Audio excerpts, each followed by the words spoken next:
Çenyek bul boyna. Çenyek. Çenyek oyunlar var. Şimdi çenyek oyunları şunda her xil lezzeti var. Kasurus var.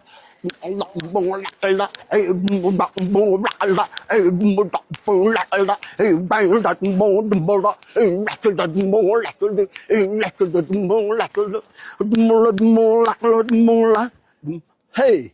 Maskarabaz yolları var, maskarabaz. La li li li da la li li la li li li da la li li la li li li da la li li la li li li.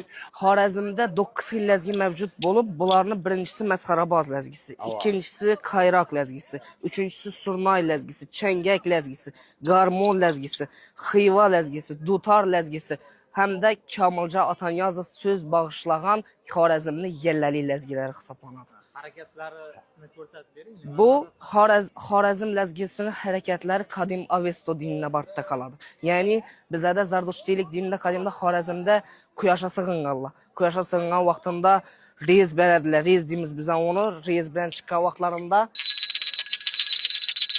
bilən çıxanında bütün çıxanımızdan hərəkətlər bilən çıxıb bir yana qarıyımız ox da bunu mənalarını hər qaysısı bütün cümlə şu aləmini, gözəllikini, şu hərəkətlərimiz riyezdə ifadalab durub, həmməsini pak deyib durub quyaşa taşıyımız.